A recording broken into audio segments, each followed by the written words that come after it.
Je me rends aux États-Unis dans le Montana pour rencontrer Casey Anderson, un homme qui a développé un lien unique avec un animal redoutable.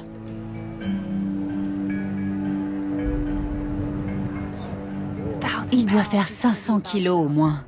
Il est énorme. Un grizzly adulte comme Brutus peut être extrêmement agressif. Il tuerait un homme d'un simple coup de patte. Ça va? Je ne crains rien? Ne vous en faites pas, il renifle tous les rochers. Son odorat est exceptionnel.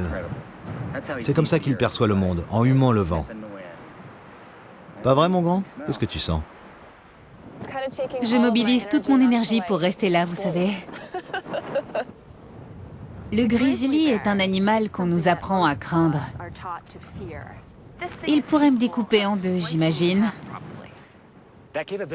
Il en est capable. C'est en lui et il ne faut jamais l'oublier. J'y pense tout le temps. Ça peut se produire. Je dois rester sur mes gardes, le respecter et espérer que ça n'arrive pas. Il pourrait déplacer ce rocher. Il y a quelque chose qui force l'humilité chez un ours. Il n'est même pas conscient de sa puissance. De temps en temps, il se dresse sur ses pattes arrière pour me faire un câlin, mais avec ses griffes. D'ailleurs, à lui seul, son bras doit peser aussi lourd que vous. Oui. Sauf qu'au bout, il a des couteaux à steak. Quand il donne une tape dans le dos, ça fait mal. Ça peut briser les os. Pour l'instant, il est très calme. Ses oreilles sont tournées vers l'avant tranquillement. Il fait des gestes lents et réguliers. S'il s'échauffe, il va faire du bruit et se mettre à souffler très fort. Son corps va se durcir, ses oreilles vont vraiment pivoter vers l'avant. S'il est en colère et non pas nerveux, ses oreilles vont se rabattre vers l'arrière, il va grogner et montrer qu'il est furieux. D'accord. La plupart des animaux préviennent avant d'attaquer. Si vous tombez nez à nez avec un ours, sa première réaction est d'avoir peur. Il se demande ce que vous allez faire. Alors si vous faites « Ah !» comme presque tout le monde... C'est pire. Si je peux m'approcher si près de Brutus, c'est parce qu'il a toujours vécu avec Casey. Il est né en captivité il y a 13 ans dans une réserve surpeuplée qui n'avait pas de place pour un grizzly de plus. Casey est naturaliste et il était habitué aux animaux sauvages.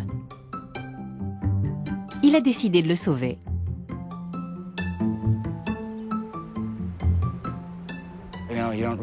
On ne prévoit pas franchement d'adopter un grizzly. C'était un super ourson. J'ai tout de suite vu qu'il n'était pas comme les autres. Je devais à tout prix faire mon possible pour qu'il ne soit pas euthanasié.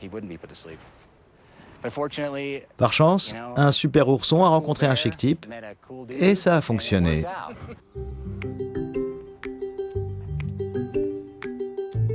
Adopter Brutus a changé leur vie à tous les deux. Depuis 13 ans, Casey et son grizzly multiplient les plateaux de télévision dans l'espoir de changer la perception que les hommes ont des ours. Je ne veux surtout pas donner l'impression que c'est normal. On ne fait pas de câlin à un grizzly. Mais il ne faut pas non plus en avoir peur. La vérité est entre les deux.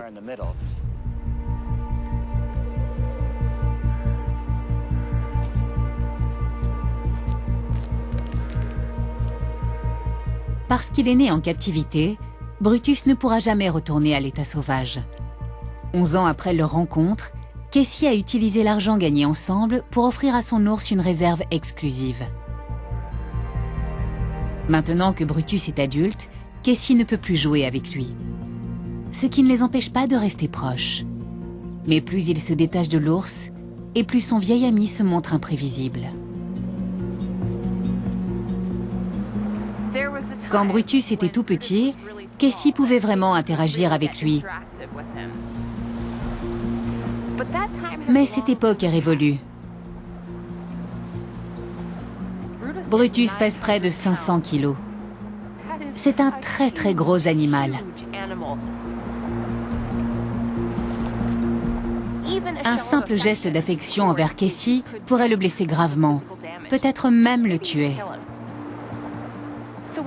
Ce qui les unit n'a rien de la relation habituelle d'amour et d'affection. Je vois plutôt entre eux une connaissance intime du langage corporel de l'autre, une confiance et un respect mutuel. C'est déjà en soi un lien très particulier et très fort. Vous êt triste de ne plus échanger avec lui comme quand il était petit? Je regrette cette époque. On s'amusait bien. Ça me manque qu'il n'ait plus autant besoin de moi. Les choses ont évolué. Je réfléchis beaucoup plus à la façon de me comporter, je fais beaucoup plus attention, par respect pour lui. Quand on nous voit ensemble, on pense de deux choses l'une. Tout d'abord, que je vais me faire tuer un jour, et que je suis un imbécile, ou bien que je suis un héros à qui on a envie de ressembler, surtout les enfants. Aujourd'hui, c'est à moi de choisir entre les deux. Je choisis d'être un héros. Ce qui veut dire ne pas prendre de risques. Car s'il arrivait quelque chose, et c'est une possibilité, ce serait lui qu'on accuserait. Tout ce que j'essaie de transmettre sur les Grizzlies, leur côté positif, tout serait balayé instantanément. Je ne peux pas laisser faire ça. Non.